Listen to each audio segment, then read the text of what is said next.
तो नमस्कार साथियों, हम P4 okay perspective in education 4 contemporary council in education में पढ़ रहे थे। बहुत सारे लॉन्ग क्वेश्चन को हमने डिस्कस कर लिया है। आज एक और लॉन्ग क्वेश्चन ओके जो कि अमूमन आता है हमारे एग्जाम में। तो चाइल्ड राइट नहीं आया था, ह्यूमन राइट आया था, लेकिन चाइल्ड राइट के एग्जाम में आने की संभावना बहुत ज़्यादा क्रुशियल है। ये बहुत अच्छी चीज़ है जो कि हमें जानना भी चाहिए, है ना। अगर इसके बारे में आप डिटेल्स में जानना चाहते हैं तो आप किसी भी यूपीएससी या फिर ओपीएससी जो पढ़ाते हैं उसमें आप देख के बहुत अच्छे से सीख सकते हैं जानने के लिए। लेकिन जब हम हमारे बीएड के जब एग्ज़ाम देंगे ओके, उस एग्ज़ाम में जितना हमको लिखना है ओके, जितना हमें एक प्रॉपर आंसर लिखना है उसको मैं नोट के हिसाब से आपको देता चला जाऊँगा और अच्छे से हम समझ भी लेंगे क्या है चाइल्ड राइट, क्यों बना था, क्या इसके प्रोविज़न थे, वो सारी चीज़ें ओके, है ना। मैं पहले से ही आपको बता रहा हूँ कि जो बीएड का जो सिलेबस है ओके, आपके सेमेस्टर हो या फिर आने वाले एग्जाम किसी में भी हो ओके, ये एक बहुत ही डाइवर्स टॉपिक है ओके। आप किसी और बैकग्राउंड से आते रहते हो, ये यहाँ पे कुछ ना कुछ और पढ़ाया जाता है, लेकिन बहुत अच्छी चीज़ें हैं ओके। तो इसमें आप तभी आप एग्जाम में अच्छे करें जब आपके पास प्रॉपर नोट हो ओके, क्योंकि एक जब एग्जाम नज़दीक आएगा तब हम कोशिश करेंगे, उससे बेहतर है थोड़ी थोड़ी हम पहले से ही अपनी प्रिपरेशन को रख लें ताकि हमारे पास बहुत ज़्यादा बर्डन ना हो ओके। सही है, तो फिर बात समाप्त हुई। Let's come to the topic child right okay. Child rights, बच्चों का अधिकार okay.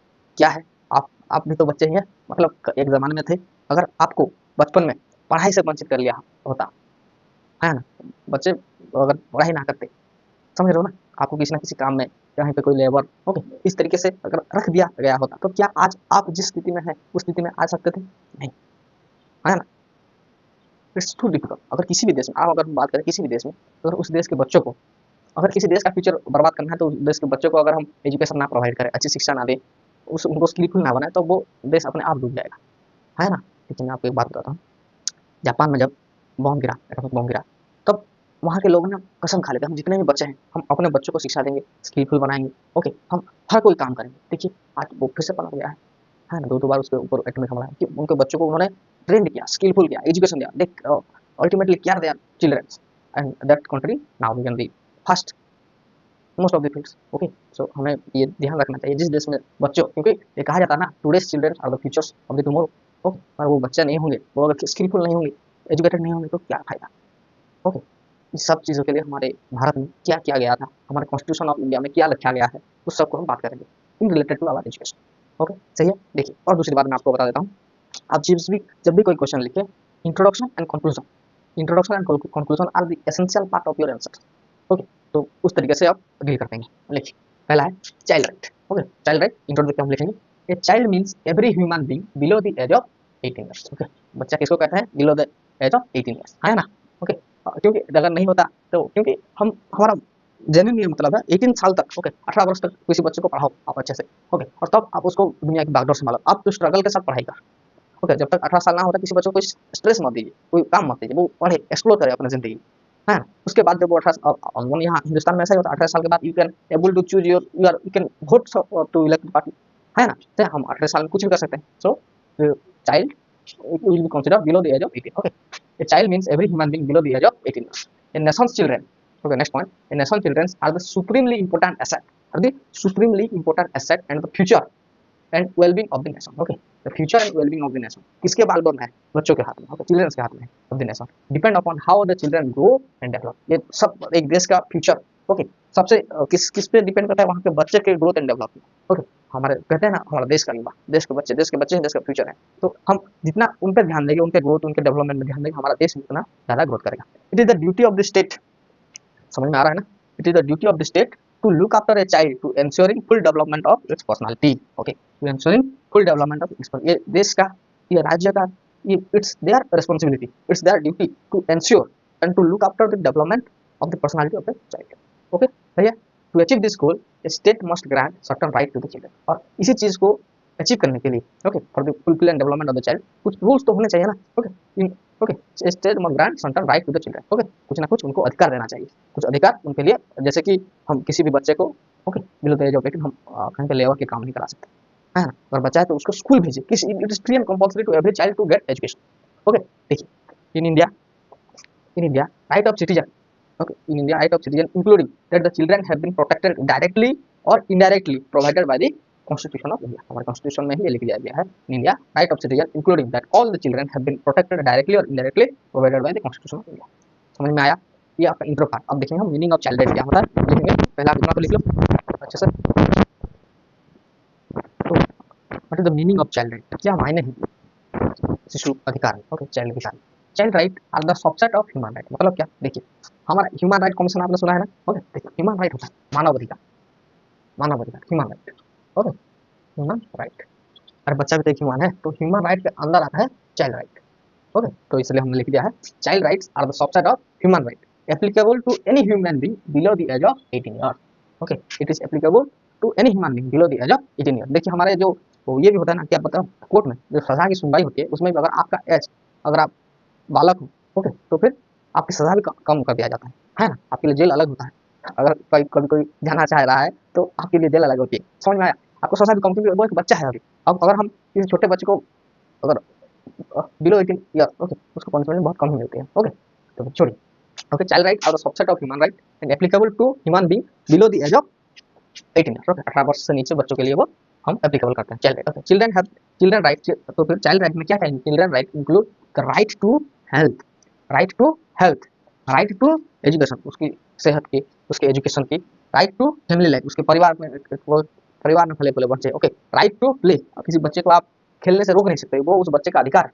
Okay, right to play and right to recreation of adequate standard of living, right to of recreation of adequate standard of living, वो एक अच्छा जीवन यापन व्यतीत करते हैं, स्टैंडर्ड ऑफ लिविंग वो जी सके, जैसे उसको खाना मिल सके 2 वक्त का। ओके, वो खेल सके, एक उसके पास एक अच्छे से वो घर हो जिसमें वो रह सके, समझ रहे हैं, that's the standard of living. खाना, रोटी, कपड़ा, मकान एक बच्चे के पास होना ही चाहिए, सही है। स्टैंडर्ड ऑफ लिविंग के बारे में अगर and to be protected from abuse, दूसरा बात, and we have to protected child from abuse and harm. Okay, सही है। और आप अगर मैं आपको बता देता हूँ, ओके, अगर आप किसी बच्चे, अगर देखिए बहुत सारे ऐसे मॉडल केस होते हैं, ओके, अगर वो बच्चा हो तो आपके लिए पनिशमेंट बहुत ज़्यादा बढ़ जाएगा। ओके, सही है। कहते हैं नाबालग नाबालिका, इनकी तो कैसे होते हैं, वहाँ पे उम्र कितनी हो सकती है, फांसी भी लग सकती है। ओके, क्योंकि हमारा कॉन्स्टिट्यूशन हमको प्रोटेक्ट करता है कि बच्चों को एब्यूज से और किसी भी प्रकार की हार्म से हमें उनको बचाना है। ओके, जैसे अगर कोई माइंड पे कोई काम करे तो हार्म तो हो सकता है ना, उस बच्चे की लाइफ को लेके है, तो गो टू जेल। अगर आपने ऐसा किया तो आप गो टू जेल। तो हमारे कॉन्स्टिट्यूशन में प्रोवाइड करता है life to health, education, family life, play, recreation of educate standard of living and protected from abuse and harm. Hope you understand this, this is the meaning of child right. Okay, लिखो। फिर दूसरा बात है initiative for protection of child right education, child right and education, initiative for protection of child right and education, child right और उनकी शिक्षा को कैसे प्रोटेक्ट किया जाता है। पहली बात, बहुत बार ये बात कह चुका हूँ कि free and compulsory education up to below the age of 14, okay 14 years. ठीक, our constitution lay down that the state shall provide free and compulsory education, free and compulsory education to all children up to the age 14 year. Okay, हर बच्चे को 14 साल के उम्र के बच्चों तक को free and compulsory education are provided. Okay, हम ये इनिशिएटिव में और थोड़े पॉइंट लिखेंगे, आप इसको हेडिंग करके अच्छे से लिखो, हम लिख रहे हैं। ओके, पहले आप लिखो, फिर हम वो जो initiative for protection of child right है उसके बारे में लिखेंगे। ओके, तो देखिए initiative for the protection of the child rights. Okay, उसमें क्या क्या हमने पहला, our constitution lay down the state provide free and compulsory education to the child of 14, okay, below the 14 और क्या, every child has the right to full time elementary education, every child has the right to full time elementary education, full time elementary education, satisfactory and equitable equality। Okay, सारे उसको satisfy होना चाहिए, ऐसा नहीं कि हम स्कूल में बैठा दें, उसको कुछ ध्यान ही मत दे उस बच्चे की तरफ, है ना, सही है। गवर्नमेंट के पैसों के थ्रू से बच्चों को लेकर स्कूल में बैठा दे, किसी को ना आप पढ़ रहे हो यहाँ पे 10 से 4, ऐसा नहीं। ओके, उनको सेटिस्फैक्टरी एलिमेंटरी एजुकेशन देना चाहिए, उनको equality, okay, equitable equality in the formal school, उस स्कूल में उनको बहुत अच्छी तरीके से इक्वालिटी इक्वल देना मिलना चाहिए। ओके, इट्स इनिशिएटिव, समझ में आया।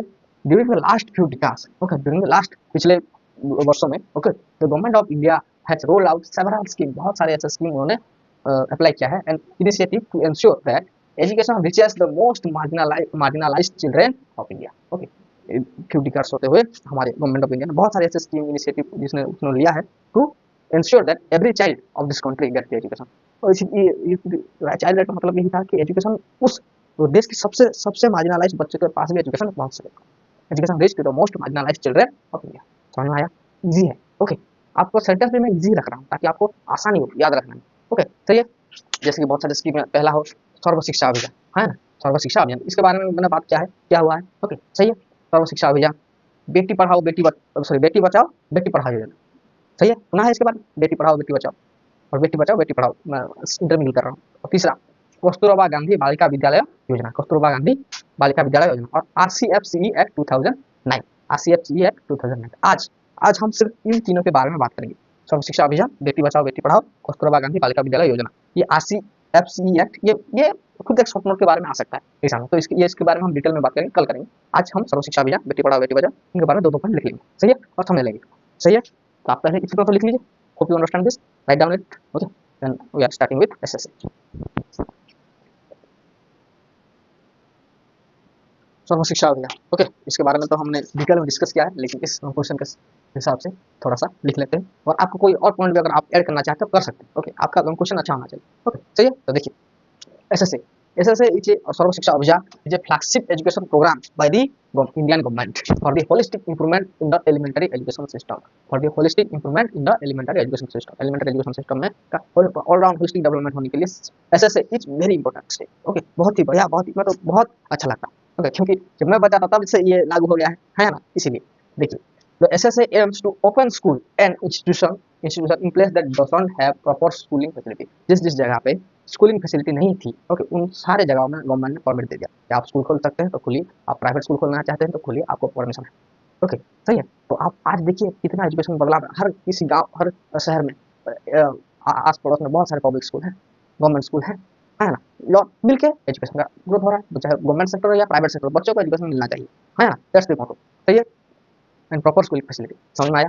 It also work towards the existing school infrastructure, school infrastructure में भी इसने काम किया, जैसे बाय बिल्डिंग्स, स्कूल में बिल्डिंग बनाने के बहुत सारे पैसे स्कूल में इन्वेस्ट किए गए to improve the education, building, classroom, toilets, है ना, building, classroom, toilets, providing clean drinking water, okay, साफ सुथरा पानी पीना चाहिए, मिड डे मील, है ना, आप लिख सकते हैं, बच्चों को खाना, स्कूल यूनिफॉर्म, स्टाइपेंड्स, ये सारी चीज़ें आप लिख सकते हैं, और क्या बोलता within a radius of 5 kilometre that is school in range of 1 kilometre that will be primary school of every citizen of this country, this are the beautiful scheme of government of India, that is SSA, Sarva Shiksha Abhiyan, okay. हमारे उड़ीसा में कहा जाता था सभी पढ़ंतु सभी बढ़ंतु, okay, pencil का symbol आता है जिसमें आगे एक लड़की और पीछे एक लड़का बैठा था, मेरे को बहुत अच्छा लगता था, टीवी पे भी ऐड आया होगा, आप शायद देखे होंगे, ओके।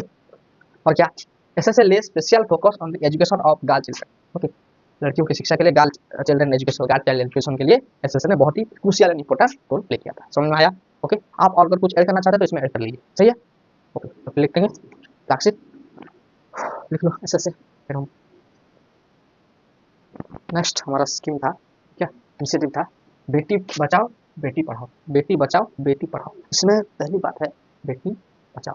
देखिए हिंदुस्तान एक ऐसा देश है जहाँ पे लड़कियों को लड़की का होना इट्स नॉट गुड, ओके, घर वाले से मानते थे, क्यों, उसके बहुत सारे रीजन, क्योंकि हमारा देश एक बहुत ही गरीब कंट्री है, वो लोग यहाँ पे बहुत गरीब भी हैं, और दूसरी बात माता पिता सोचते थे पहले के ज़माने में, ओके, ये तो लड़की है, ओके, हम इस पर खर्चा करेंगे, फिर इसकी शादी भी करवानी है, उस शादी में इतना सारा दहेज देना होगा, फिर वो ये हमारे समझ रहे हो ना मेरी बात को, ओके, वो उस चीज़ के लिए वो क्या करते हैं, जो गाल चाहे उनको बचपन से ही मार ही देते थे, बहुत सारे ऐसे केसेस हैं हमारे, ओके। तो देखिए बेटी बचाओ, अगर फाइनेंशियली अगर वो है तो माता पिता उस बच्ची की पढ़ाई में कुछ खर्चा नहीं करते थे, घर में हो गया तो सिर्फ 5 क्लास तक पढ़ा, तुमको हम अलाउ करेंगे, बाहर अगर किसी शहर पर तू जाके पढ़ेगी, वहाँ पर रहने का खाने का खर्चा, ये सारी चीज़ें, ओके, कौन उठाएगा इतने सारे बोझ, फिर उसके साथ तेरे शादी का खर्चा, इसलिए माँ बाप अगर बेटी बच भी गई तो उसको पढ़ाते नहीं थे, ओके। तो देखते हैं कैसे आया स्कीम बेटी बचाओ बेटी पढ़ाओ स्कीम। देखिए after observing a sharp decline in the sex ratio, after observing a sharp decline in the sex ratio in some district of India, बहुत सारे ऐसे जगह हैं जहाँ पे